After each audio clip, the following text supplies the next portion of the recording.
I grew up in deep Appalachia. I now live in Atlanta, Georgia, and there are times where I'll tell my friends stories from what happened to me when I lived out there, and they're like, what? I already posted about my UFO story last year, and that video got to like 3 million views. But today, I'm gonna tell you guys the story of when I was a kid and I encountered a skinwalker, or at least what I thought was a skinwalker. I hate long intros, so I'm just gonna get into the story. The place I lived was a place called Jasper, Georgia. It's right next to LJ, and I lived in the place where the show Squidbillies was based on, and we have a Squidbillies shrine in our town center. I had a friend that I would stay with pretty often, and her family owned a 300-acre farm. And when I say family, it's just her and her mom who live there. And so they have like all these farm animals, and they have different parts of their land that you have to walk through trails in the woods to get through. Like, in order to get to one barn, you have to walk through the woods for like 10 minutes just to get there. So there was one day that I was sleeping over there, and we had been home alone all day. I was probably in 3rd grade when this happened. Some of you might ask why me and my friend were just like 2 3rd graders alone on this farm. And it was because my parents were getting a divorce, and so I needed a place to go, so I pretty much lived with this girl at the time. But back to the story. So my friend's mom was on the way home, but I guess there was like a lot of traffic, or she was running late or something. So she called my friend and she asked her if we could like go down to one of the barns and feed the horses before we went to bed. So at this point in time, it was probably like 8 o'clock. The sun was going down. It was about to be nighttime. You could still see the sun and the light when you're in the open field, but in the woods, it was like pretty dark. Like there was no sunlight. So my friend and I started walking through the pasture to the woods, and she had a flashlight with her. We got to the woods, she turned the flashlight on, and we started walking. We were walking for maybe like 3 or 4 minutes through these woods, so we're about halfway through the trail, and we're just talking about some shit and laughing. And then all of a sudden, my friend just stops talking, and like I was kind of just like looking at her, like as we were speaking. I wasn't really looking in front of me. And then she just like drops the flashlight and starts sprinting in the opposite direction, like back to the house. And so I was like, "You okay, Rebecca?" And because that was her name. And I turn and I see her sprinting, and the flashlight was just like on the floor in front of me, and I was like, what the fuck? So I turn back in front of me, and I just see like maybe like 10 feet away this gigantic like white figure.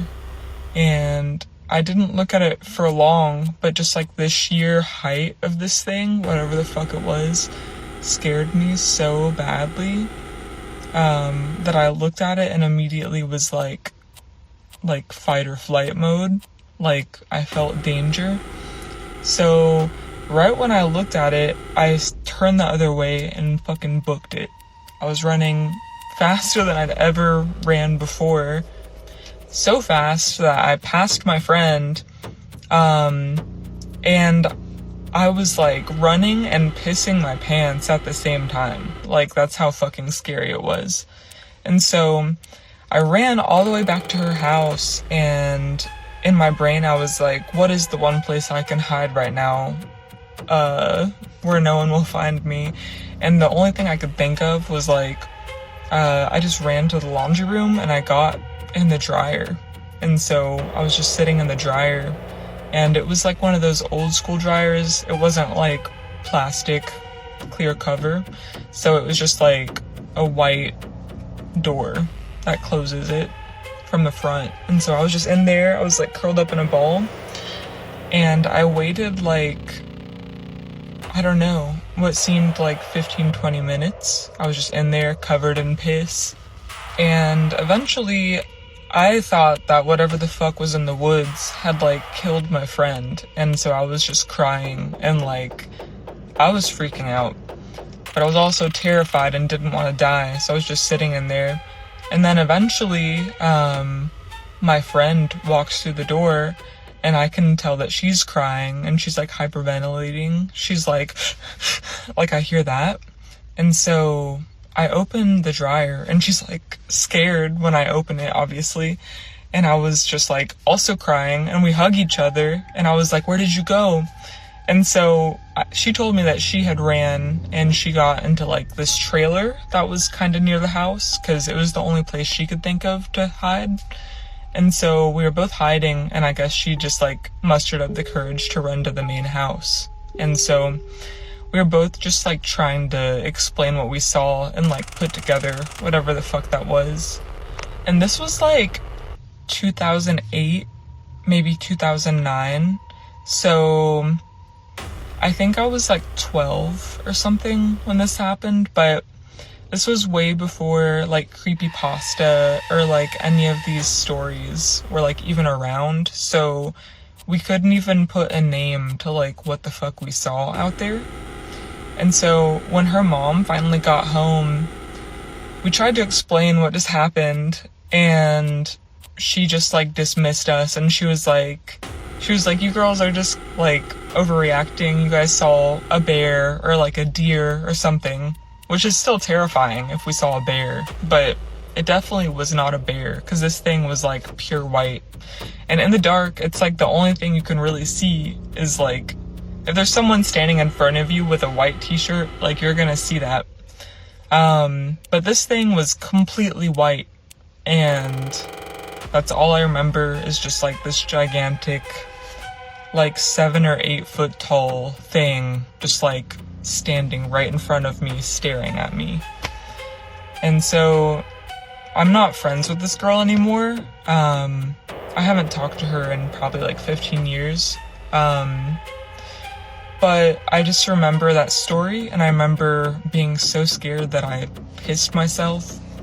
And the only thing I could think of that being is, like, a skinwalker. So maybe that is a skinwalker. But yeah, I hope you guys enjoyed that story. I've never told that on here, so I hope you guys were entertained and enjoyed it. And maybe got scared. But anyways, later this week I'm gonna post another story about the Appalachian feral people. Because I think I also had an experience with that when I was younger. There was a lot of weird shit that happened. But yeah, thank you guys. If you ever find yourself hiking in Appalachia and come across a staircase like this, do not go up it. Someone left this comment right here, and I started doing a little more research, and what I found is astounding. There have been so many reported sightings of these abandoned staircases in the Appalachia woods, and it's a known rule that you do not go up these stairs. The story I'm about to tell you is chilling. This man had been hiking the Appalachia Trail for a few weeks when he came across this abandoned staircase in the woods. He said it was super out of place, and that the stairs actually were, like, very clean, even though there was, like, a lot of leaves and stuff that had fallen. The staircase was, like, immaculate. Intrigue got the best of him, so he decided he would go up and just check it out and see where it led to.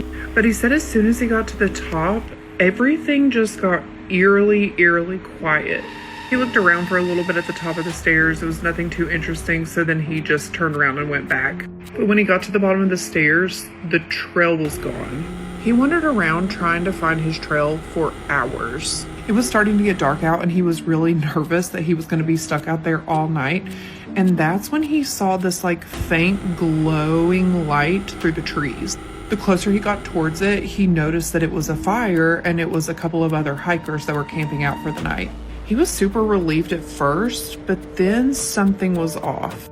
He said their clothes were super out of date. They were wearing these boots that were, like, caked with mud. And he said that their backpacks, like, instead of the normal hiking gear, like nylon backpacks, they were like these canvas totes. He said he walked up to the group and introduced himself, but they didn't say anything. They just smiled at him. He was really freaked out at this point, and he was like, I'm lost. Can you all point me back to the trail, please? and they all just slowly pointed back in the direction of the staircase. At this point, he is freaking terrified. He turns around and hightails it out of that campsite.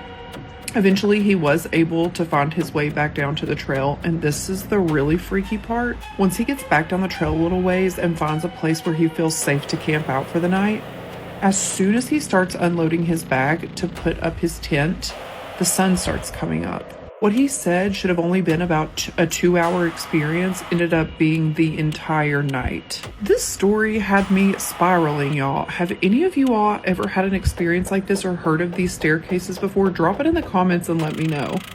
My girlfriends and I probably had one of the most scariest weekends of our lives when we took a girls' trip in the Appalachian Mountains.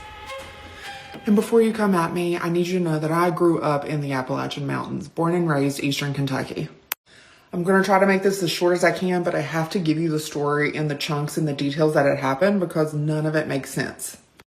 We frequent Boone in the mountains. It's an easy drive for us, and we just love staying there. We love going to the wineries. The area is just beautiful.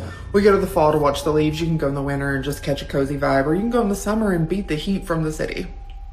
The way I have to explain this story to you is that this happened in phases. So I would say phase 1 is the first night that we're together. Phase 2 is the actual occurrence. And then phase 3 is the follow-up and a weird story. So we stayed in Linville Falls, and if you're familiar with the area, it's a super small town, and you can go to a crossroads essentially. And there's an old store. There's a bunch of old houses built into the mountains, and there is caverns, I think, that you can go and tour. So it's me and 2 of my other girlfriends. My 2 girlfriends are coming from the city. I'm coming from somewhere else. They're driving together and I drive separate. So I arrive there first. And when I walk in, the place is immaculately clean. It's beautiful and it's old. It's rustic. They've kept that old charm. The stove is old. All the kitchen appliances are old. They've kept a lot of the stone features throughout the house. There's a wood burning fireplace. There's a record player. And so, of course, I have to go play around with the record player. So anyways, I'm there by myself. I've already made my rounds, and the owners of the house have actually set out a bottle of bourbon for us. It is super cozy, and we're getting ready to start the night. The girls have arrived. Again, throughout this entire cabin, there's relics from the past. It's very old and rustic and mountain Philly. And there's a guitar. There's a corner with some old guitars and some old instruments, a record player, yada, yada, yada. And my girlfriend picks up the guitar and she just starts being silly and strumming there's a video. I will have to ask them before I show it, but if I get permission from them, I will post it. But anyways, I filmed the video of my girlfriend playing on the guitar and I send it to my mom, and my mom says, "What is that light that just came out of the guitar and flew into my other girlfriend?"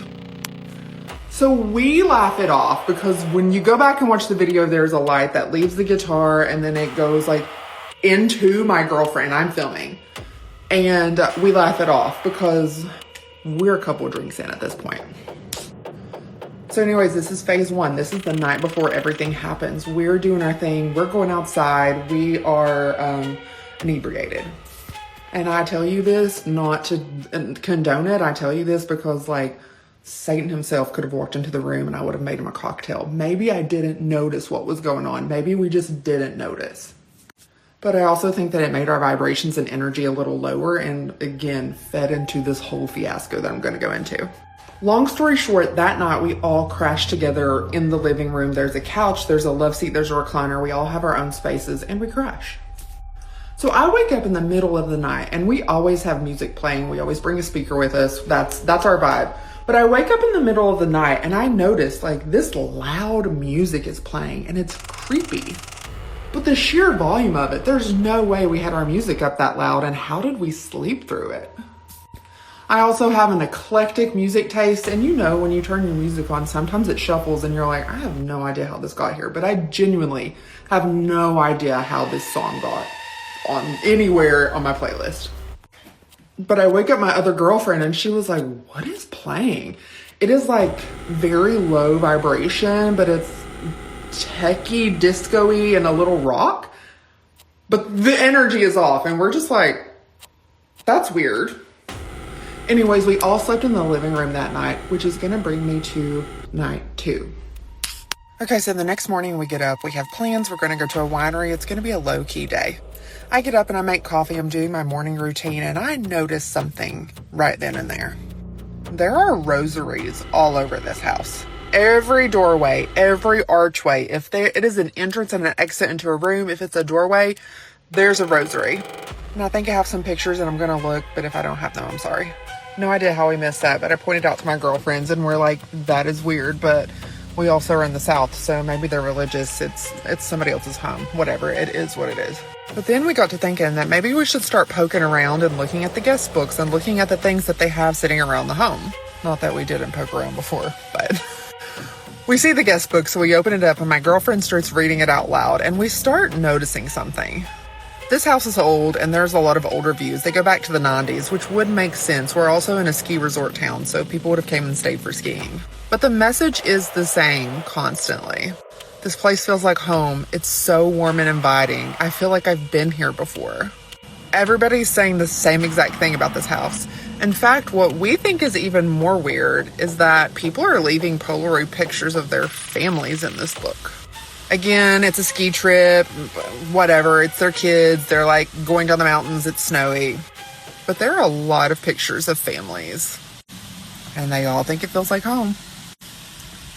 Anyways, we laugh it off and we're like, this house is trying to keep us. Like it's trying to keep us like the movies where you go a place and you just truly never can get out of it.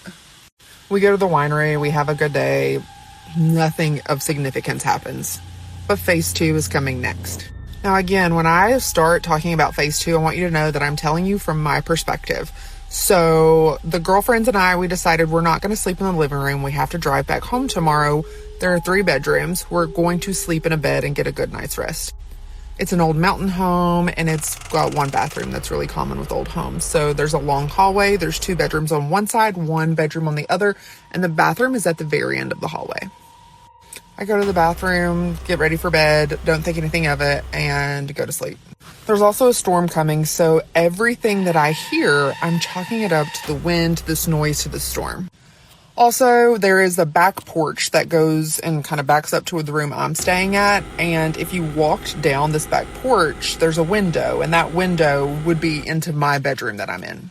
And I just hear what sounds like somebody running or pacing back and forth on this porch. And I'm like, it has to be the storm. I'm not going to go out here and wake up my friends. Like, this wind is crazy. And then we start hearing knocking at the door. Well, I start hearing knocking at the door. And I'm like, again, maybe there's something on this back porch that is blowing, the wind is blowing it against the door. I'm trying to tell myself that this is silly. Why am I being scared? I'm an adult. Then the door handle starts jiggling, and I hear like when you have the door locked and you hear a jiggle. So again, how is the wind doing this? But at this same time, I hear somebody get up and walk down the hallway and go into the bathroom. I see the lights turn on. I hear the water running. Somebody's in the bathroom. And I'm like, wow, this storm is so strong. Like it's woken one of my girlfriends up. I hear somebody walk back down the hallway, get in a room, and I keep hearing people walking down the hallway. And I'm like, who's going to the bathroom? But again, we're adults, and I'm like, I don't want to bother anybody. But like, I keep hearing somebody walking to the bathroom. I hear the door open. It's old. I hear the creaks. I hear the sink turn on. I hear the toilets flush. Like, I hear someone's in the bathroom. Anyways, I barely got any sleep that night, and I tried to pretend like it was just this wind and this storm, but I was completely creeped out. So phase 3 starts. It's the next morning, and I wake up and I see my girlfriend sitting on the couch, and I'm like, what are you doing, girl? And she was like, I could not sleep. I kept hearing something like it was pacing the porch, and like I kept on hearing the door handle jiggle. I kept on hearing like somebody was knocking on the door, and it was freaking me out. And I was like, me too. I said, and who kept going to the bathroom? Did you go to the bathroom like 3 times? And she was like, no, I thought it was you or my other friend. And I'm like, well, it wasn't me. I said, but I kept hearing somebody going to the bathroom. I was like, girl, it wasn't me. Must have been my other friend. And we were laughing, but we like realized we had the same experience. We were just in 2 different rooms. So then my other girlfriend comes and she's waking up and she's coming to the living room to talk to us. And we were like, why did you go to the bathroom so many times? And she's like, I never went to the bathroom once. I thought it was you guys. She also confirmed that she heard all the noises and like the door handle jiggling, etc., etc. So we just realized in that very moment that all three of us were in different rooms and had the same experience all night. We heard the same things, we thought the same things, and none of it was true. So we're freaked out, but it's checkout time. We're laughing it off. I go to make coffee and we're talking about it, and I turn around and I say, it's so funny that all three of us had the same experience in different rooms. And as soon as I say that, the electricity to the entire place cut off. Needless to say, we have never packed an Airbnb and got out as fast as we did. But to this day, people don't believe us. People don't believe the story. It's one of the weirdest things that I've ever had happen to me in my life. If you have a similar story, I would love to know, because I truly, truly cannot explain the events of that weekend, and I know some things just don't have an answer. Anyways, yeehaw. While living in the Appalachian Mountains for the last 25 years of my life, I've experienced some pretty unexplainable things. But one thing that I have never experienced, that I hope to God I never do, is the sudden change in light. If you're confused, let me explain. This is a lesser known, or at least lesser talked about, phenomenon that happens in Appalachia in the middle of the day. So picture this. You are out on a hike in Appalachia. Maybe you're on the trail, maybe you're just on a trail. And you know that it is noon. It is 12 p.m. But suddenly, out of nowhere, when there's not a cloud in the sky, it is dark, like midnight level dark. Then shortly after it gets pitch black, nature will go completely silent. This is one of the scariest things I've ever heard, and I have heard and read countless stories of this happening to people here. So if you are unlucky enough that this happens to you, remember that you are no longer welcome in the area that you're in, and you need to calmly get out. Do not run. I'm actually terrified of that happening. A girl DM'd me and said she wanted to share her story about growing up in the Appalachian foothills in Kentucky and why you should never whistle at night. I'll be honest, I don't know much about Appalachian lore, as I didn't grow up in Kentucky, but I asked my husband, whose family is from Kentucky. I said, were you ever told not to whistle at night? And he said, I was taught never to whistle at all. This is Jane's story. That is her real name, but she didn't want to be tagged. Jane started her email by saying that where she grew up in Kentucky, stories weren't just stories. They were lessons and they were warnings passed down from generation to generation. Jane grew up in a small 2-bedroom, 1-bathroom house with her mother and her grandmother. Their closest neighbor was 3 miles away. The house had been in their family for generations. Her great-grandfather had built it himself. Jane's mother worked most days, so she was often left alone with her grandmother. Growing up, Jane was allowed to go play and explore the woods, often unsupervised. Generally, her grandmother would be on the front porch in a rocking chair, smoking cigarettes, drinking coffee, and staying within close range. Jane's grandmother was a staunch believer in the idea that kids should be kids and often encouraged her to go and play. Jane says she learned a lot about nature living there. She would always find tadpoles, bring them home and watch them turn into frogs. She would find bugs, build them small habitat. She would watch the baby deer grow up every spring and summer.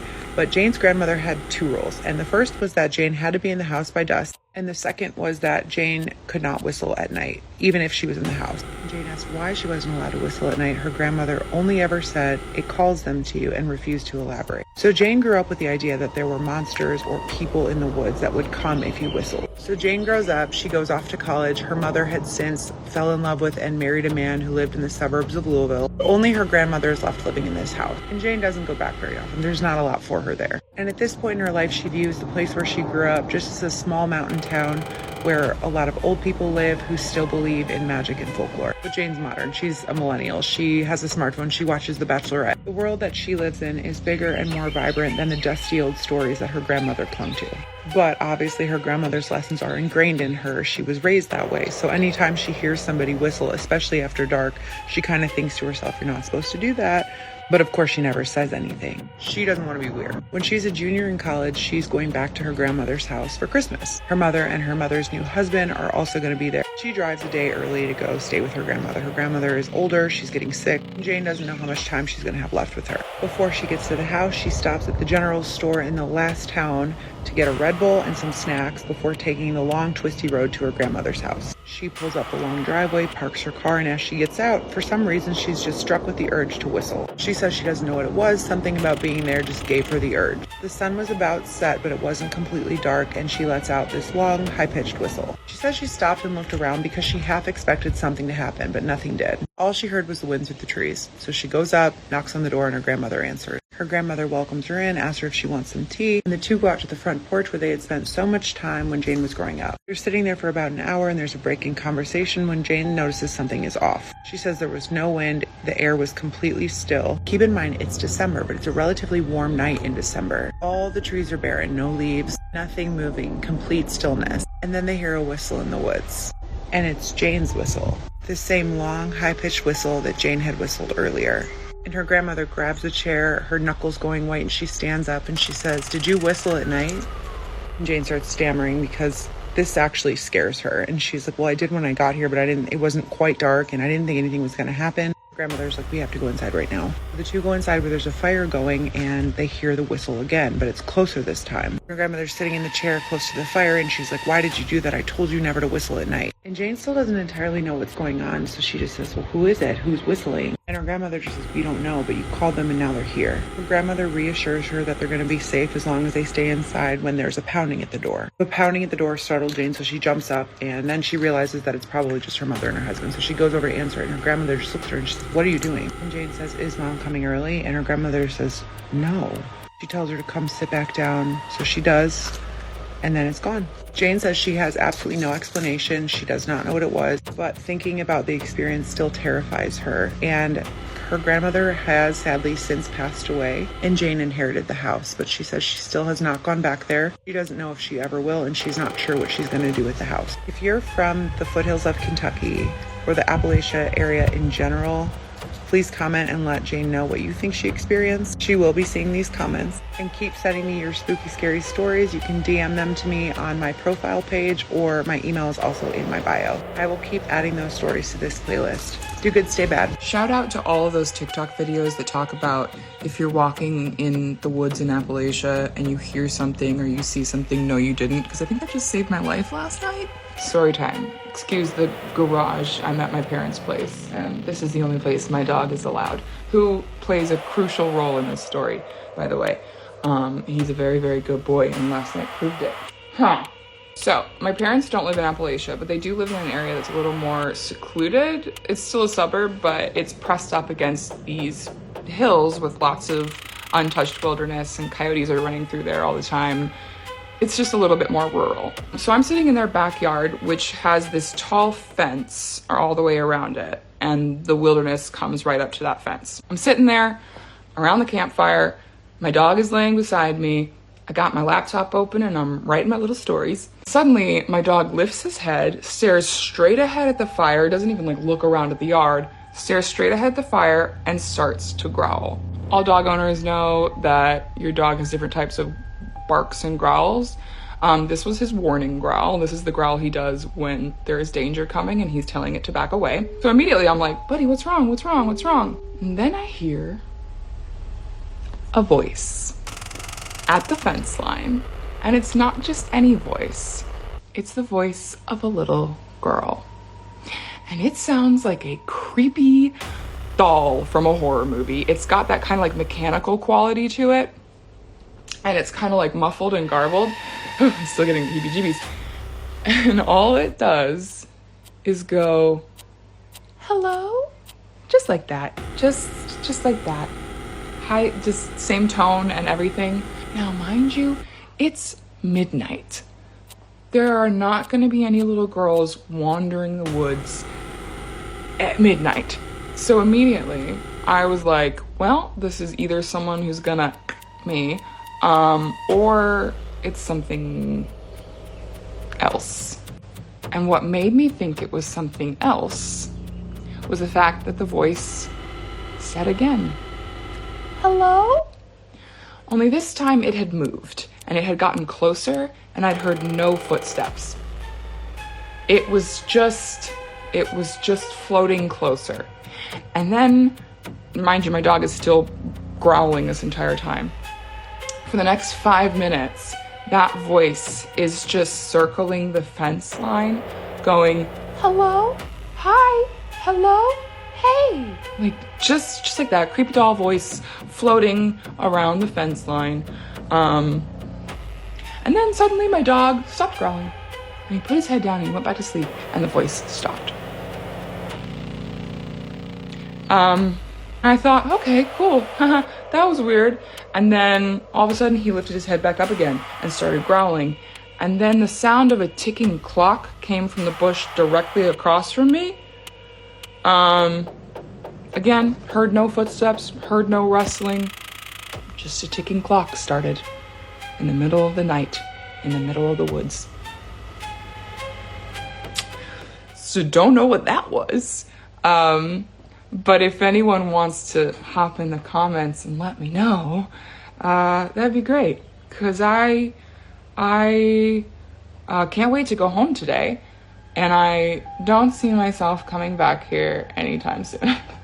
And a big shout out to my protector. Yes, big scary boy. I got an Appalachian story in my email, and that might be one of the craziest Appalachian stories I have ever heard. Tonight's submitter did tell me I could use her real name, and her real name is Stacy, and she will be tagged in the description. So Stacy goes on this hike. Nothing crazy. She had been on this hike before during the day, but she's on this hike and suddenly she loses track of time. Boom. It's pitch black outside, and she looks down at her phone, and her phone is only at 3% battery and there's no signal. So she figures that she'll just go straight until she ends up hitting a road. Big mistake, because she didn't end up hitting a road. She ended up going deeper into the woods. She said something felt off, like the trees weren't right, like they had been growing in pain, were her exact words. She kept hearing these sounds, not animals, not wind, like something was whispering, and she heard this metal clicking sound. Then she starts hearing what sounds like wind chimes, but not regular wind chimes. It sounds like they're made out of bone and they're off tune. At this point, she's like, I don't understand where the sound is coming from, but I need to get out of here. So she continues to walk, but then she sees something through the trees.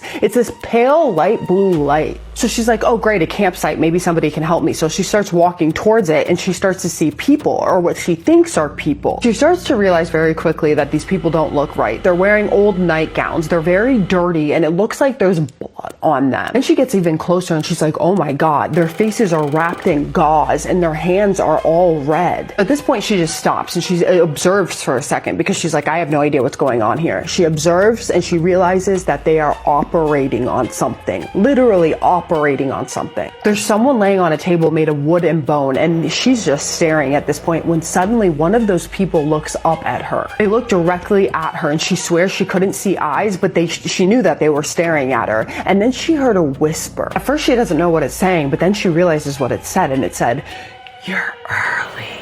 We can begin." So she just books it. She didn't care where. She just started running. This absolutely terrified her. And as she's running, this dog appears out of nowhere. It was just standing there in the middle of the path, black as night, glowing eyes, making no sound whatsoever. So she thinks this dog is going to attack her, so she gets scared again, and she starts backing away very slowly, and then she turns around and blinks, and she's in a different part of the woods. It's like she teleported. But that dog, it was still behind her, but she didn't hear it move. No panting, no pause, no breath. She started running again because she's like, I have to get out of these freaking woods. She's absolutely terrified at this point. But every time she runs, she stops. She doesn't see anything. And then she hears those wind chimes again. And then she turns and she looks and she sees the dog again. She's not giving up at this point. So she starts running again and she stops again, except for this time she doesn't hear wind chimes. She hears something like, it sounds like someone is blowing through some type of horn, or like she describes it as like she thought someone is blowing through a bone. Like that's what she was picturing in her head.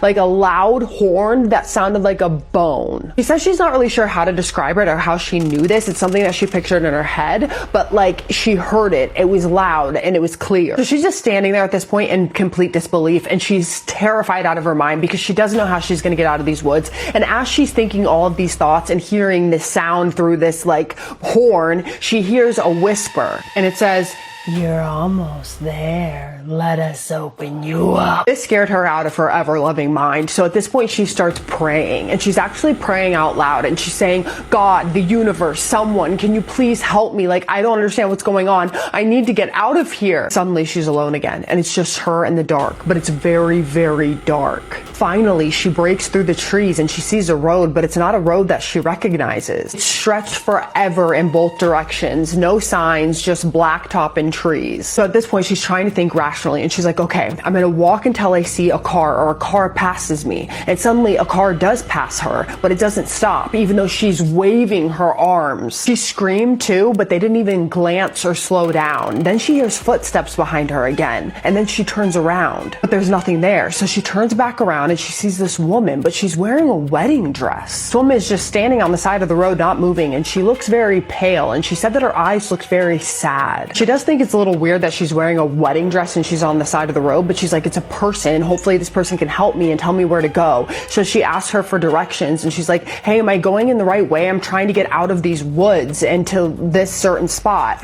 And the lady goes, yes, you're going the right way. And so she thanks her, and the lady smiles at her. So Stacy turns around, and then Stacy turns back around really quickly to ask her another question, but the woman is gone. I mean, she said that there's no trace of this woman. There wasn't even footprints in the dirt where she was standing. But she turns around and she starts walking in the direction that the woman told her, and eventually she sees lights in the distance of a town. So at this point she's like, thank God, familiar streets, street lamps, houses. And eventually she does get home, but she still doesn't know what happened out there. And different people have told her that people have gone missing out in those woods. Some were found wandering roads miles away, talking about a woman in white. She also found out that other people had exclaimed that they had seen this black dog in the woods and that they had heard wind chimes in the trees. Everyone that she talked to said that if this ever happens to you again, if you see something, no you didn't. If you hear something, no you didn't. Which Stacy says this is nearly impossible for her to do. She was only gone for 2 hours, but it felt like an eternity. Only 2. But she also thinks that whatever was out there knew she was coming. Stacy says that she's never told anybody the story in fear of people not believing her, but that she trusts my community and that she knows that we will believe her.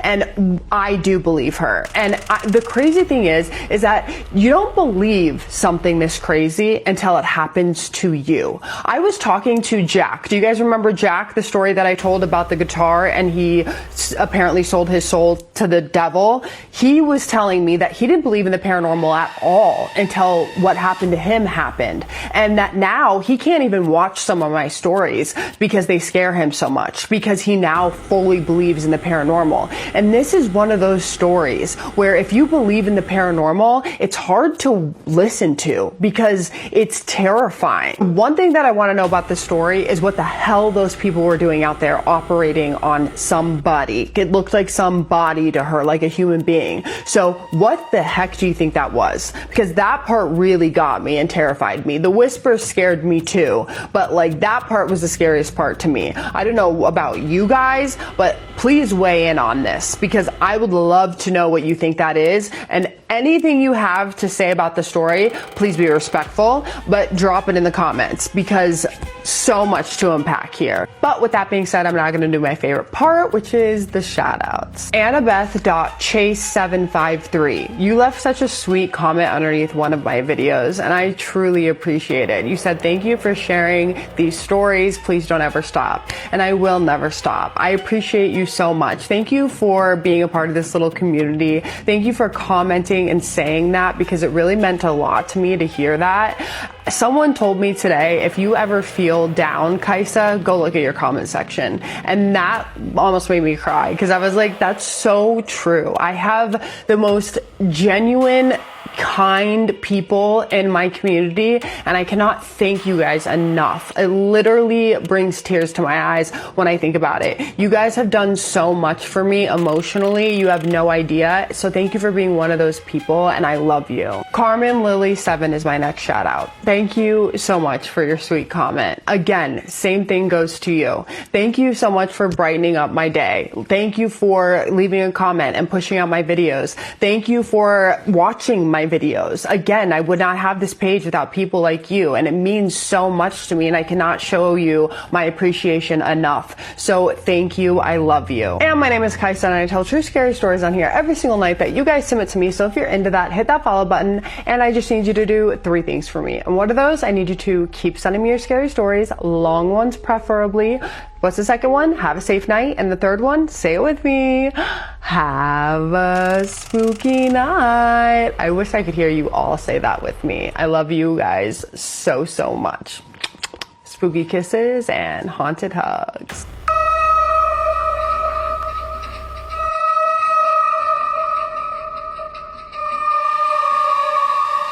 So So this is a clear example of a mimic. They're especially known in the Appalachian Mountains. And it's very common for mimics and skinwalkers to decide to go as people's pets because it's more believable. You can't really ask your pet certain questions. You can't be like, "You're not my husband.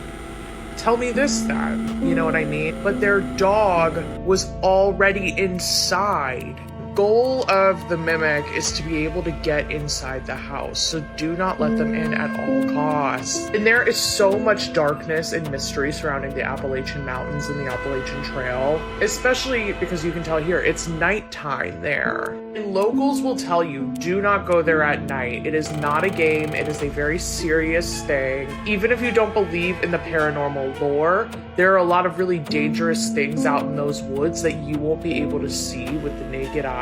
Like where the ground is weak and can fall through. You could never be too careful out there. Come over here for longer freaky videos. Anything? No, you didn't.